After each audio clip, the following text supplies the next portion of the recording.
J'ai la mémoire de mon pays. Ma terre est un livre d'histoire, riche passé d'Occitanie. Terre de vignes et de garrigues, terre du vin et de l'olive. Pauvre village autour de tuiles, dormant à l'ombre des platanes, des cyprès et des pins. J'ai la mémoire de mon pays. Ma terre est un livre d'histoire, riche passé d'Occitanie. Tant de vestiges, de citadelles, des pierres grises, millénaires, ruines romaines, ou bien barbares, ont des allures de Moyen-Âge, des cités platanes. J'ai la mémoire de mon pays. Ma terre est un livre d'histoire, riche passé d'Occitanie. Terre de roc et de soleil, terre de sang, terre de feu, feu des passions, sitôt brisée, terre conquise, terre promise, terre où je suis né.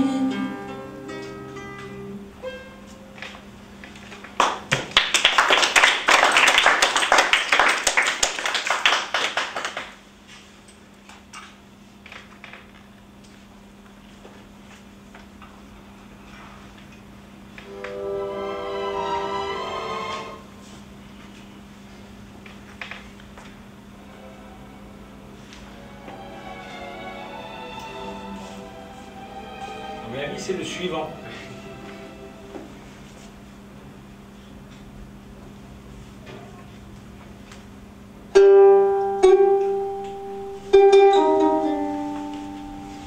Certains ici parlent pointu. Marie-André, elle parle un peu du sud. Moi, je parle normalement. Moi, je n'ai pas d'accent. Moi, je n'ai pas d'accent. Bon sang.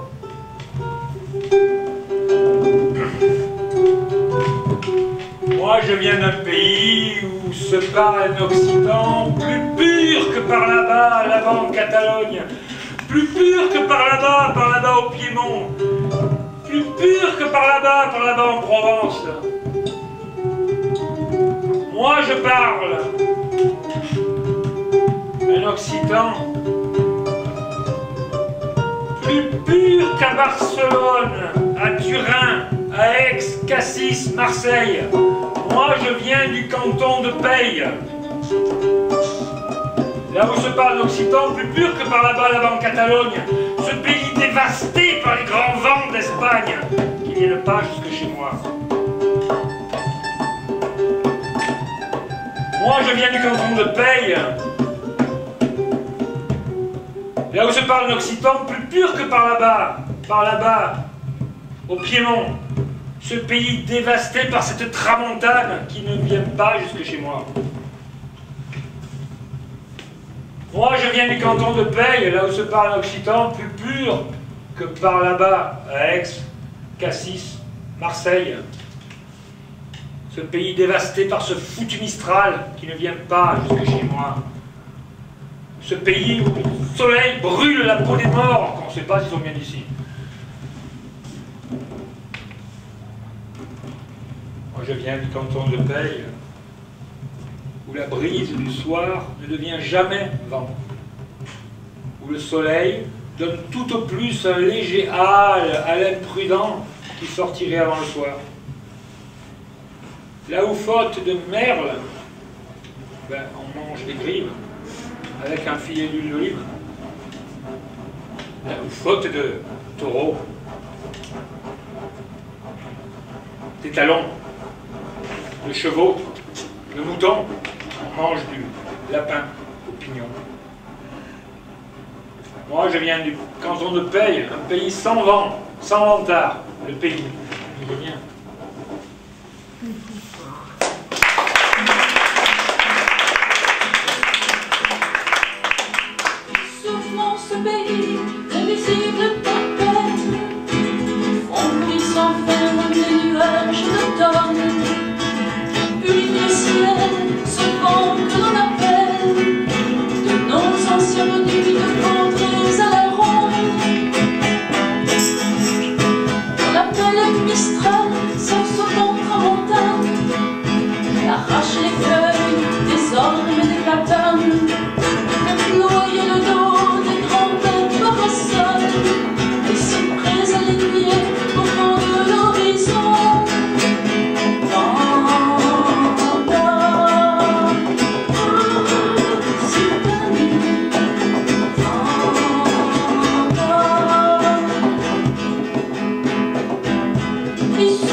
C'est fin de la deuxième partie.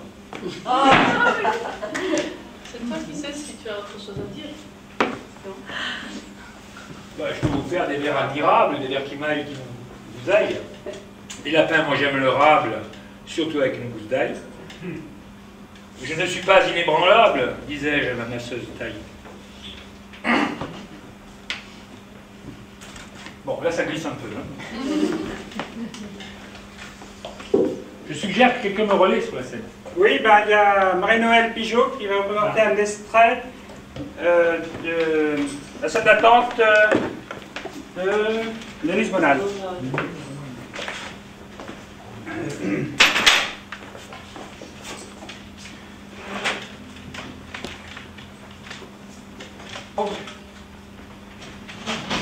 Le train de 11h30 qui arrive en gare à 17h32, c'est bien le mien, puisque je l'ai pris et que je suis là.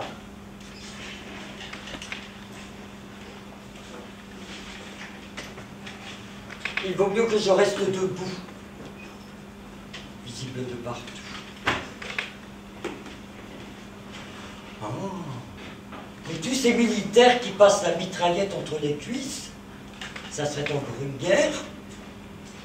On monte dans un train, c'est la paix. On en descend, c'est la guerre. C'est pas le moment d'être sans papier. Ma carte d'identité.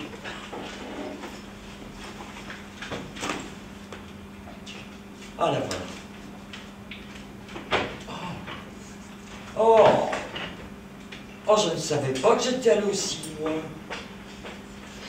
Je n'avais pas vu la photo qu'on m'a prise. Oh, j'ai plus que carrément vieilli, on dirait ma mère. On dirait même ma grand-mère. Heureusement que nous ne sommes pas là toutes les trois ensemble. Oh, ça fait peur. À la campagne, avec le vent, ça passe encore. Mais ici, complètement à l'arrêt, j'ai tellement vieilli qu'ils ont pu passer devant moi sans que je les reconnaisse. Oh, mais c'est déjà l'occupation. Et qu'est-ce que je vais devenir, moi, dans une ville où je vois bien que tout le monde s'enfuit? Il devrait y avoir une consigne pour venir prendre les gens perdus en gare. Amélie Delmotte, c'est bien moi puisque c'est mon nom. Mais j'ai beau avoir un nom, si on ne vient pas me chercher, c'est comme si j'étais personne. Hein? Oh là là. Si seulement on voyait la tête qui parle, ça serait quand même plus pratique. J'ai pas compris un mot, moi. Pas même un mot d'orthographe. Oh, c'est pas vrai. Toujours pareil, pas d'amélioration. Si c'est un message pour moi, pour la guerre qui commence, je peux bien mourir ici sans rien savoir. Oh, mais il a déjà décaissé. Mais qu'est-ce que je vais devenir, moi, assise sur ma valise avec ma confiture d'abricot dedans, à mon âge? Ça me fait penser qu'il faisait son service militaire. Il me l'avait demandé, je l'avais accompagné à la gare. Il était le neveu de monsieur le recteur, qui aurait bien voulu que nous devenions mari et femme. Mais je n'avais ni dot, ni bien, ni terre. Mais j'avais du sérieux, hein. Puis à l'époque, le sérieux, c'était considéré comme une dot. Il n'était pas vilain garçon. Il avait une petite moustache rousse comme ça, qui frisotait en même temps que son œil qui clignotait. Quand son train est arrivé, au moment de me dire au revoir, il a pris une de mes mains et il l'a mis entre ses cuisses. Ah, c'était gros, c'était chaud. On aurait dit une poule faisane. Quand j'ai dit à monsieur le recteur que je n'aimais pas trop ce genre de poule, il a pris la honte. Hein. Penser dire ça à un recteur, c'est un petit peu comme une gifle. Mais j'ai échappé belle, hein. J'aurais été veuve à 20 ans.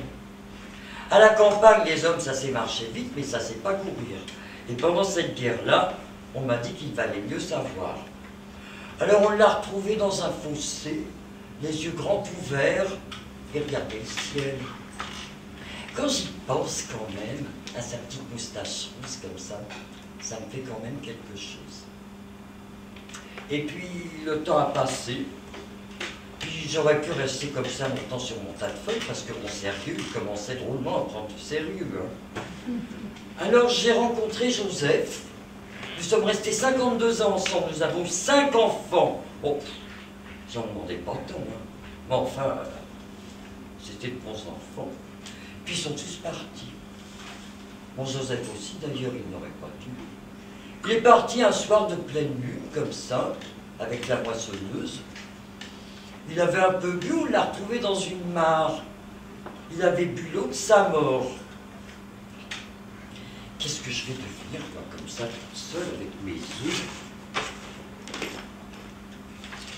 S'ils me cherchent debout, ils vont me rater. Hein. Oh, faut pas croire que les trains, ça roule mieux qu'autrefois. Hein. Ça roule à tombeau ouvert. Ça découpe les paysages comme des bouchers en colère. Les vaches, emportées par notre vitesse à nous, elles s'envolent comme des cigognes. Avant, bien avant, quand on regardait par la fenêtre, on leur faisait un petit clin d'œil aux vaches pour leur dire qu'on les aimait, autrement que par leur viande. Mais maintenant, elles aussi, elles sont tellement découragées qu'elles ne regardent même plus passer les trains. Oh, puis je commence à m'ennuyer mes poules. On dit qu'elles sont bêtes. Non, elles ne sont pas bêtes. Elles se baladent comme ça sur la route. Elles posent leurs œufs, elles retroussent leurs plumes. Elles ne se soucient pas de leur vie intime. Elles ne sont pas bêtes. Elles ont la tête ailleurs.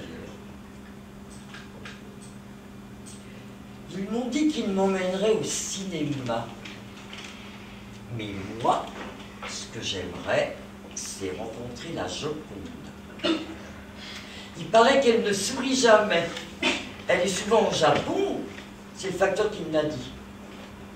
J'ai retrouvé chez moi un vieux calendrier des postes en couleur. Ce jour-là, elle ne souriait pas. Ça me fait penser, j'ai laissé la fenêtre ouverte. Oh, s'il pleut, ma carpette, elle va être toute délavée. Peut-être plus rose encore.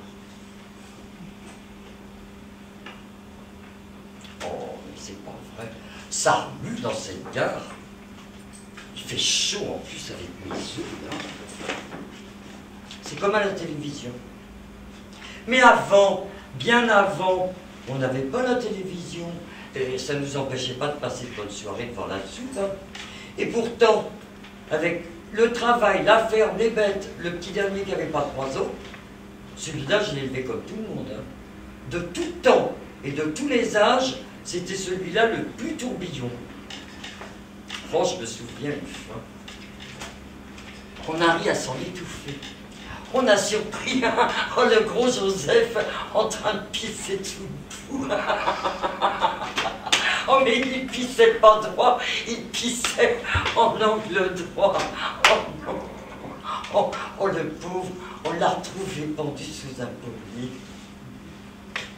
Et puis, mes filles, celles qui m'ont fait une bosse sur le tablier, bah, elles sont toutes parties. Il y en a une, je sais même pas où elle habite. Ce que j'aimais bien, moi, c'est d'entendre mon moustachu. Quand il rentrait, j'aimais bien entendre son pas. Mais, oh, il avait une drôle de manie, hein. Pour me dire bonjour, il me rentrait sa langue, là, comme ça, dans la bouche. Je me demande vraiment où il avait inventé ça. Puis la nuit tombée, c'était pareil, hein. Il se mettait à rugir, là, à s'envoler.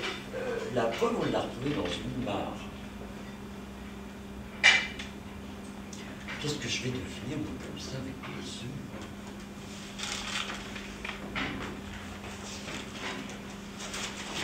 Je m'appelle Amélie Delmotte. On n'est pas venu me chercher. C'est comme si j'étais personne. Qu'est-ce que je vais faire de mes œufs, moi? Je les laisse.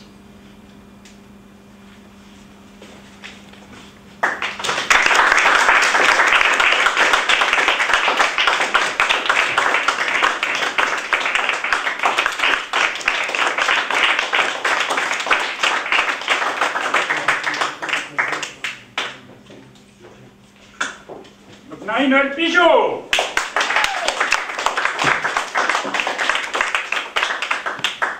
Merci, Jean.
Troisième partie. Pour la troisième partie, on va changer de thème parce que au début, j'ai parlé d'Amérique, j'ai fait des textes politiques que t'as pas tellement apprécié, Isabelle. Monique. Pardon, tu t'appelles Florence. Pour la dernière partie, je prends pas de risque, je vais parler de mon enfance. Dans les quartiers de mon enfance, il n'y avait pas l'insécurité qu'il y a maintenant. Les étrangers qui étaient ici, et quand je dis ici, je veux dire ici à Nice, les étrangers qui étaient ici, ils travaillaient le jour, et ils dormaient la nuit.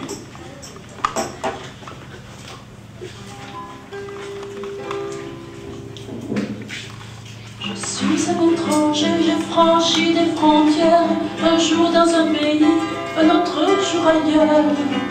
Quelquefois rejeté sur des routes nouvelles, sans jamais deviner ce que sera demain.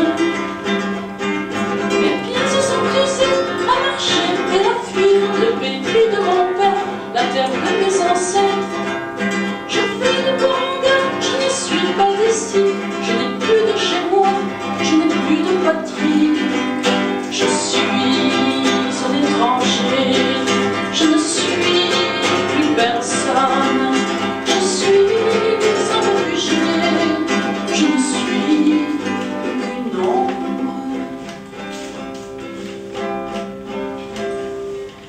Il y avait tout d'abord les Rital qui étaient venus chercher du travail avant la Deuxième Guerre mondiale. Et bien après.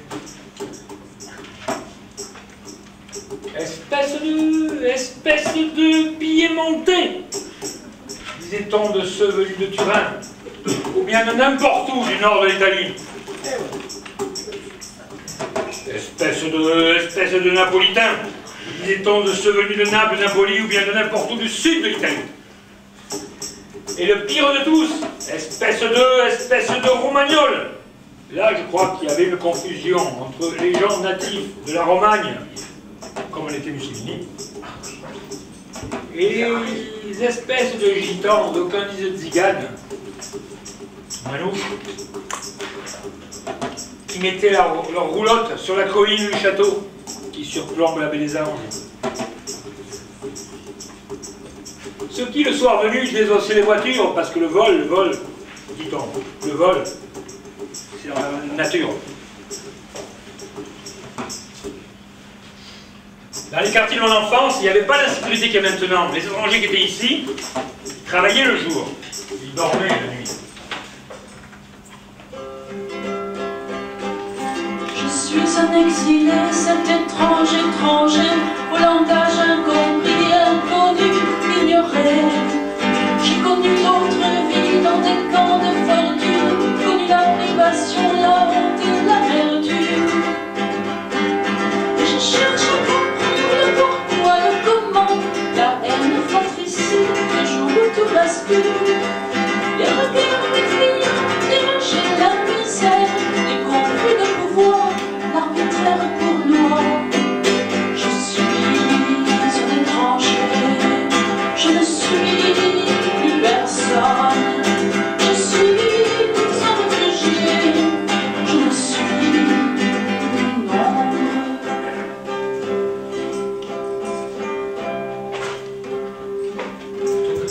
T'occupe pas de ça, me disait mon père venu d'Émilie. T'occupe pas de ça, j'ai fait 5 ans sous les drapeaux. On est d'ici. Pour régler l'huile et Rital, sur les chantiers d'hôtels de luxe, pour porter les sacs de ciment, il y avait des Arabes. En fait, c'était pas arabe, c'était kabyle, mais on ne le savait pas. Ils n'habitaient pas des HLM. Ils habitaient des bidonvilles. Espèce de crouille, disait-on, quand ils ne nous entendaient pas. Dans les quartiers de mon enfance, il n'y avait pas l'insécurité qu'il y a maintenant. Les étrangers qui étaient ici, ils travaillaient le jour, ils dormaient la nuit.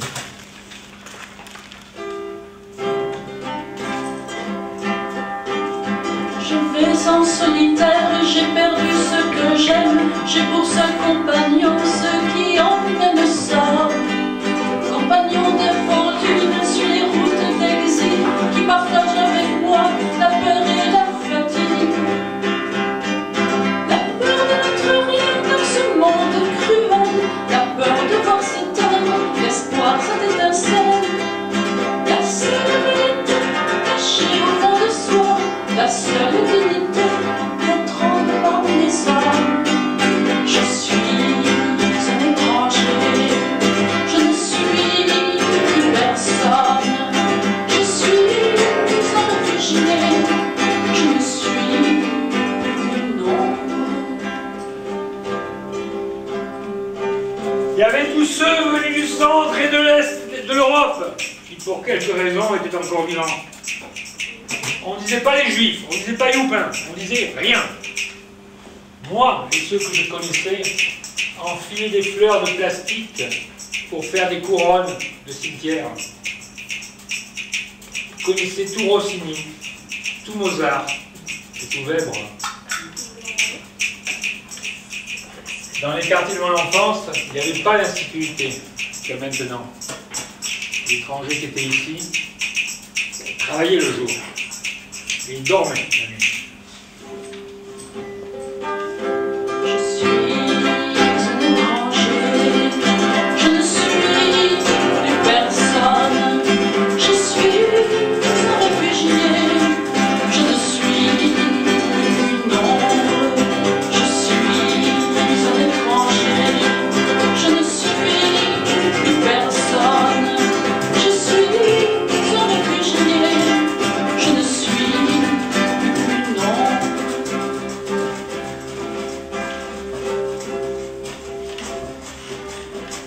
la colline du château, il y avait les Roumagnols. Les gitans, ziganes, localisent de manouche. Ce dont les femmes, dans les lignes de la main, disaient la bonne aventure. Et eux, le soir venu, débossaient les voitures, parce que le vol, dit-on, ça, c'est dans leur nature. Dans les quartiers de mon enfance, il n'y avait pas l'insécurité qu'il y a maintenant. Bien sûr,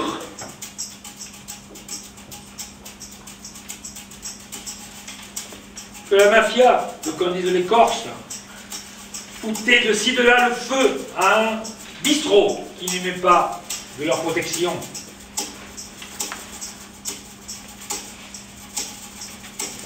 Bien sûr que la mafia, le qu'on dise les Corses, tabassait de ci de là quelqu'une qui faisait pas lasser ton cœur la pute.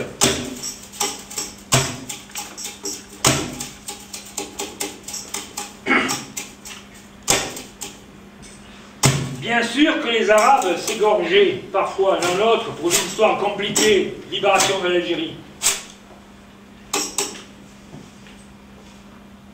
Bien sûr, mes amis blousons noirs arrachaient leurs économies à coups de chaînes de vélo aux vieilles dames.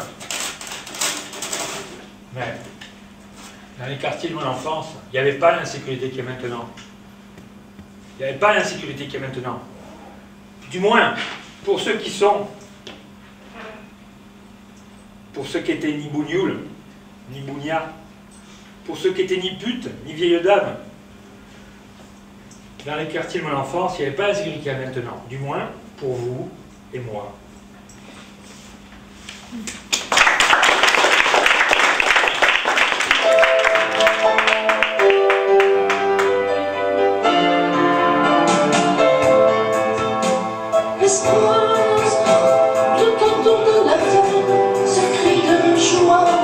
Renverse les barrières, espoir, s'élève des frontières, mille voix du credo de l'espoir.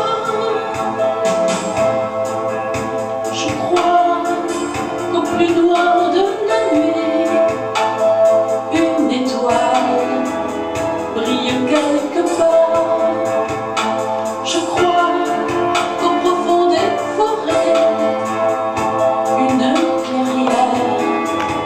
donne sa lumière. Je crois au plus fou de nos rêves, quand la vie devient un poème.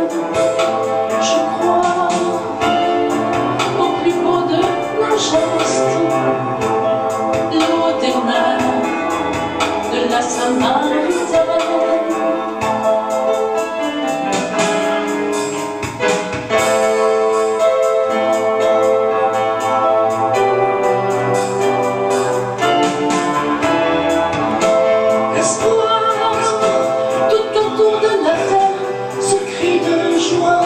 Renverse les barrières, espoir, s'élève des frontières, mille voix du credo de l'espoir.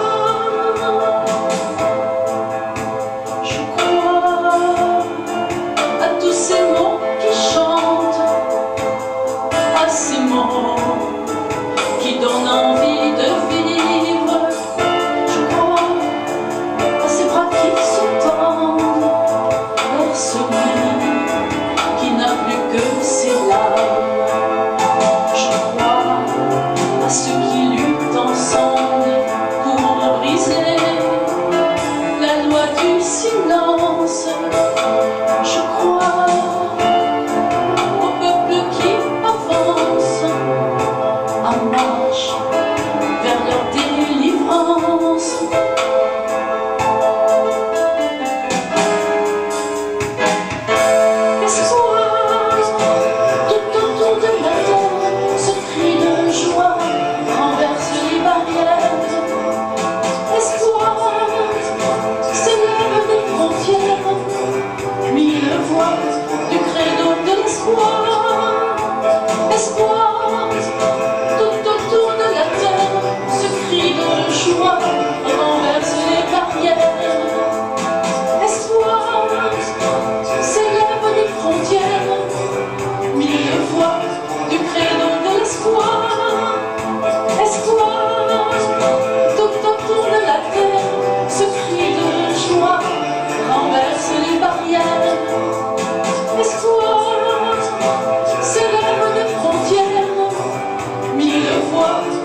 faire deux conclusions.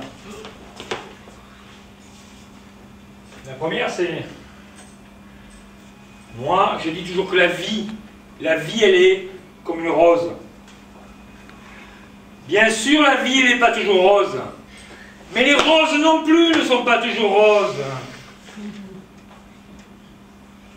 La deuxième conclusion, c'est... Il y a 2 ou 3 ans, on ne sait pas trop, on est entré dans le XXIe siècle. Alors je vous le dis à vous. Je vous le dis à vous, comme Karl Sandburg vous l'aurait dit, comme Ronsard vous l'aurait dit, comme je l'ai dit à la femme de ma vie avant de la voir s'éloigner l'espace d'un instant. Le XXIe siècle. Le XXIe siècle. Le XXIe siècle ne vient qu'une fois et il ne dure que 100 ans. Ça sera ma conclusion.